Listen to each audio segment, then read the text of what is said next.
Suena ahora la música de Darío Íscaro en la M530. Darío Íscaro es un guitarrista de jazz, formado en la escuela La Colmena de la ciudad de Córdoba. Allí ejerce como profesor de guitarra. Estudió con algunos grandes maestros del instrumento, entre ellos Scott Henderson, por citar un solo ejemplo. Creó grupos como Anti-Héroe y Desatanudos. Y ha tocado en la Orquesta Provincial de Música Ciudadana de la ciudad de Córdoba, donde, entre otros, acompañó a Rubén Juárez, Susana Rinaldi u Horacio Ferrer. Les contábamos que el próximo viernes 27 de febrero va a tocar en Buenos Aires en el Centro Cultural Cuerda Mecánica, que queda en Juramento 4686, es Villa Urquiza, con un trío que completan Nicolás Ojeda en contrabajo y Omar Menéndez en batería. Estará como invitada Gabriela Torre en trombón.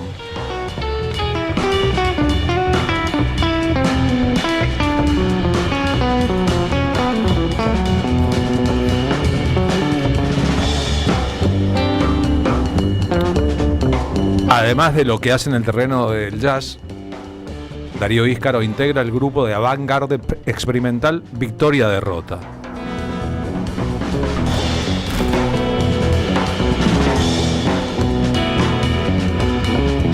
Darío, buenas tardes, gracias por venir a la radio. ¿Cómo va eso? Carlos, buenas tardes, ¿cómo estás? Bien, muy bien. Me quedé mirando tu guitarra, ahora que la conozco. ¿Qué guitarra es esa? Es una Steinberger Spirit, que llama un poco la atención porque no tiene clavijas. Bien, para quien no estuviera mirando el streaming y no pueda mirar la guitarra, Pablo Hacker, ¿me describe la guitarra que tiene nuestro invitado? Bueno, es una guitarra que en su extremo superior no tiene las clavijas clásicas. Lo que me pregunto es ¿de dónde la afinás? De abajo. De abajo tiene unas perillas. Qué espectacular. Tiene microafinadores y, bueno, traba en los dos lados, ¿de acuerdo? Entonces cuando, digamos, el movimiento que haces para ajustarlo es mínimo, digamos. Y es amarilla, es bellísima. Solo esto. ¿Es un juguete hermoso el suyo? No sé, lo que menos problema me trae a la hora de llevar una guitarra de viaje, digamos. Claro, es portátil, porque no tiene diapasón. Sí. Es una guitarra más portable que otras. ¿Y trajiste a la radio? ¿Eso es un receptor de radio o es un parlante? Es un pequeño amplificador con formato de radio, que también bastante cómodo para transportar y liviano. Bueno, ¿estás pasando una temporada en el calor de Buenos Aires o viniste a promocionar la actuación y nada más que eso? Generalmente suelo pasar eneros acá porque me gusta, me encanta Buenos Aires, me gusta más con menos gente. Bien, ahora ya estamos en febrero y te quedás hasta fin de febrero. Digo, cuando tanta gente busca irse a Córdoba, por ejemplo. Sí, yo desearía estar ahí también en este momento.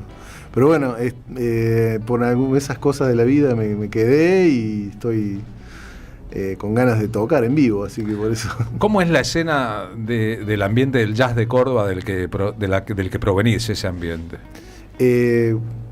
Bueno, hay muchos músicos muy talentosos, por ejemplo, Cristian Andrada, Eduardo Elía, son músicos, Gustavo Lorenzati, etcétera. Tal vez sería bueno otorgarles más espacios de nuevo para tocar en vivo, porque han quedado como pocos, pero es un ambiente bastante activo, digamos. Viste que Córdoba, con su propio espíritu, podría ser un país aparte. En algunas cosas es un país aparte. Digo, su propio acento, su propio humor, sus propios medios de comunicación de alcance nacional, su propia música regional. Hablo del cuarteto, ¿no? Como una bandera, etcétera. Y sin embargo, necesita también Córdoba de otros polos culturales, la ciudad de Rosario, la ciudad de Buenos Aires, entre ellos. Sí, intercambia. Yo creo que todo el país necesita intercambio, pero bueno, Córdoba tiene su propia vida, es muy, muy intensa la vida que tiene Córdoba. Lo que pasa es que hay que estar ahí, en sí misma, digamos. O sea, yo creo que debería tener un contacto como el que tiene cualquier país con sus 3 ciudades principales, digamos, ¿no? Deben estar más conectadas. Tal vez La Plata tiene esas características también, y repite, en el caso de La Plata, Córdoba con Buenos Aires, el asunto de una ciudad universitaria, digamos, con un público universitario muy importante, ¿no? Sí, para mí también tiene mucha similitud con La Plata, por el tema de la universidad y todas las actividades que provienen de la universidad. Y la gente que busca en la música algo más que el entretenimiento y el baile, ¿no? Esperemos que todavía siga así. No sé, vos que tocás jazz deberías saber. Yo te cuento, me fui de Córdoba en el 2009, o sea, estoy viviendo acá en Buenos Aires desde ese año. Y bueno, hay cosas que obviamente han cambiado mucho, son varios años ya. ¿Y cuánto tiempo en Nueva York? Fueron unas oportunidades, no es que nunca viví, digamos, en Nueva York. Me encanta como ciudad. La denostaba un poco antes de conocerla, y cuando fui me apareció una oportunidad de tocar en el consulado argentino para una especie de bienal y tocar así solo, y la verdad que me pareció una ciudad muy hermosa, muy llena de mundo, digamos. Para un músico de jazz, supongamos que la Meca, ¿no? Yo creo que sí, totalmente. ¿Existe el jazz argentino, a tu criterio? Sí, totalmente. Existen grandes músicos de jazz. O sea, sí me gustaría que tuviera un poco más de permeabilidad con la música argentina. Puntual, la tuvo en el repertorio del Gato Barbieri una vez famoso, sí. Por ejemplo.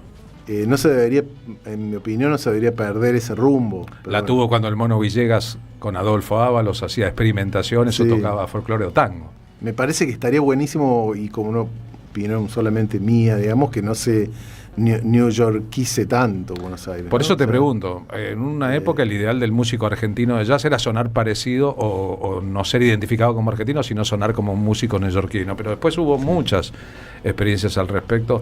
El Terceto, Norberto Minichilo, más acá en el tiempo. Ahora somos directamente Nueva York, acá somos más. Claro, bueno, ese es el asunto. Si existen músicos argentinos de jazz, o existen un jazz argentino que es diferente. Sí. En tu caso, solito con la guitarra, pero con ese chiche de lujo, ¿qué podés tocar acá en la radio ahora? Bueno, con 3 personas al frente mío, voy a hacer lo que pueda.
Has formado parte de tríos, has fundado tríos, me quedó en tu currículum el trío UFI, son las siglas, son las primeras letras de los nombres de los integrantes, y el Buma Trío. ¿Se considera el trío la formación mínima posible para hacer música, salvo que uno sea un solista? Sí, me encanta me encanta la formación de trío. Generalmente cuando hay un bajo, un contrabajo y una batería, para la guitarra es un universo de mucha libertad, digamos. O sea, el trío que nombraste primero, Ufi, era otra cosa, era una cosa más de cámara. Tenía un oboe, un trombón y una guitarra eléctrica. Rarísima. Sí, rarísima. Y todos así medio virtuosos. Así. Fue realmente una música muy linda, de la cual desgraciadamente no quedó registrado más que un par de videos. Me hubiera encantado llevar eso a un estudio y poder hacer algo más, como una grabación formal. Pero bueno, quedó solamente eso. Y después el resto de los tríos sí, son generalmente con bajo o contrabajo y batería y guitarra eléctrica. Bien, antes de pedirte que toques unas más, con las limitaciones y la gracia de que estés solo con tu instrumento aquí, te quería preguntar, vos llevas un apellido poderoso en la historia de la política argentina, Íscaro en este caso, y como Ícaro, Íscaro para pronunciarlo. ¿Qué pensás de lo que pasa en este país de locos hoy? Estoy un poco asombrado y horrorizado por lo que pasa en el mundo en general. Estoy así, o sea, el país no hace más que hacer juego con todo eso. Precisamente estaba viendo cosas que uno ve en YouTube y en los medios que uno puede pescar hoy en día, digamos, porque la verdad que trato también de desintoxicarme un poco. Claro. Soy sincero, si no, la verdad de la amargura a veces no se puede ni tocar, o sea, sinceramente, pero bueno, está preocupante, pero bueno, o sea, siempre fue un poco estar al filo del abismo acá, ¿no? Entonces, hemos recordado más de una vez una anécdota de uno de los grandes creadores de jazz en la Argentina, Jorge López Ruiz, que una vez en un programa de televisión se cruzó con Arturo Jauretche y le expresó detrás de cámara la indignación por lo que ocurría, era la dictadura de Onganía a Lanuse, es decir, del 66 al 73, y le dijo: Jauretche, ¿y qué hace uno para expresar en público lo que siente ante las cosas que pasan? Y Jauretche le dijo: y haga una obra. Y Jorge López Ruiz hizo una obra impresionante de jazz argentino, con una Big Band que se llamó El Grito, nada más y nada menos. Una obra conceptual, casi no había palabras, salvo que José Cherkassky, el famoso letrista de Piero, aparecía al final diciendo: saltó la bronca, carajo. Hizo El Grito e hizo Bronca, la segunda de esas obras vinculada al cordobazo. Aún para la música de jazz, aún para la música instrumental, siempre hay posibilidades en medio de todo de gritar, o de tocar, o de decir, ¿no? Pero a veces hace falta preguntar para que se entienda. Yo te iba a preguntar por el nombre de los grupos que vos integraste. Antihéroes, por ejemplo, ¿está diciendo algo? Antihéroes, bueno, lo que pasa es que, bueno, uno a veces, como siendo músico, dedicándose al arte de la música, digamos, de alguna forma, porque digo esto porque no es la música como comercio, digamos, todo lo contrario. El grito a veces se produce de otra forma, ¿no? No verbalmente, se produce con una guitarra distorsionada, con un estilo musical que es disruptivo, que busca producir por ahí más alguna incomodidad, digamos, espiritual. Está bueno. Victoria Derrota es otro nombre. Victoria Derrota lo hace por medio del pop experimental, pero bueno, son todos gritos que a veces no tienen la difusión esperada de alguna cosa que sí es mediática y que lleva a muchas personas. Esto es todo autogestionado, ¿no? Bien, ¿podés hacer entonces un poco de grito con tu guitarra, con la distorsión que quieras? No traje justo distorsión, como te salga, pero con el volumen que quieras. Voy a hacer algo que yo considero un grito. Dale. No sé si de Munch, pero un grito. En medio del silencio. Sí, dale.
Bravo. Tal vez la banda de sonido de una película que todavía no se filmó. Darío, gracias por haber venido a la radio, ¿eh? Gracias, Carlos, por invitarme a todos. Gracias. Gracias por la buena onda y por recibirme acá. Bien, su último disco se llama Secreto a Voces. El gran crítico de rock y jazz estadounidense, Leroy Jones, escribió alguna vez que no entendemos la música instrumental jazzística, sino la entendemos como un lenguaje de los oprimidos o sus descendientes. En este mundo es un secreto a voces, que como decía El Anillo de Julio Grondona, todo pasa.